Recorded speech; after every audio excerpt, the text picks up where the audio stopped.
साथियों, समाज की मनोरचना में भी बदलाव कभी कभी बहुत बड़ी चुनौती का कारण बन जाता है। हमारा हर देशवासी भ्रष्टाचार की दिमक से परेशान रहा है। हर स्तर के भ्रष्टाचार ने सामान्य मानवीय का व्यवस्थाओं के प्रति विश्वास तोड़ दिया है। उसको अपनी योग्यता, क्षमता का प्रति अन्याय की जो गुस्सा होता है वो राष्ट्र की प्रगति में नुकसान करता है। और इसलिए हमने व्यापक रूप से भ्रष्टाचार के खिलाफ एक जंग छेड़ा है। मैं जानता हूं इसकी कीमत मुझे चुकानी पड़ती है, मेरी प्रतिष्ठा को चुकानी पड़ती है, लेकिन राष्ट्र से बड़ी मेरी प्रतिष्ठा नहीं हो सकती है, राष्ट्र के सपनों से बड़ा मेरा सपना नहीं हो सकता। और इसलिए ईमानदारी के साथ भ्रष्टाचार के खिलाफ मेरी लड़ाई जारी रहेगी, तीव्र गति से जारी रहेगी और भ्रष्टाचारियों पर कार्रवाई जरूर होगी। मैं भ्रष्टाचारियों के लिए भय का वातावरण पैदा करना चाहता हूं ताकि देश के सामान्य नागरिक को लूटने की जो परंपरा बनी है उस परंपरा को मुझे रोकना है।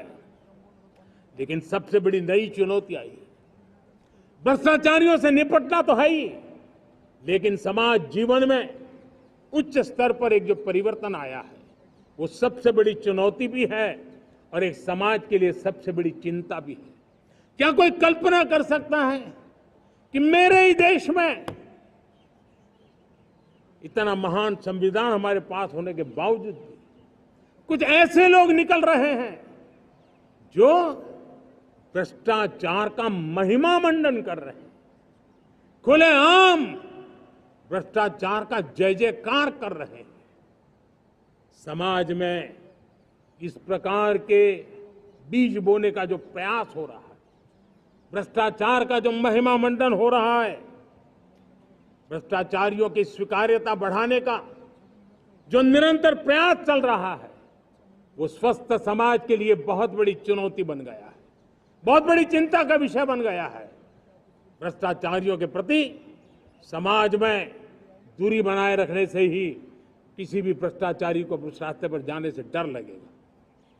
अगर उसका महिमा मंडन होगा तो जो आज भ्रष्टाचार नहीं करता है उसको भी लगता है कि तो समाज में प्रतिष्ठा का रंग बन जाता है, उस रास्ते में जाने में बुरा नहीं है। मेरे प्यारे देशवासियों, बांग्लादेश में जो कुछ भी हुआ है उसको लेकर पड़ोसी देश के नाते चिंता होना, मैं इसको समझ सकता हूं। मैं आशा करता हूं कि वहां पर हालात जल्द ही सामान्य होंगे।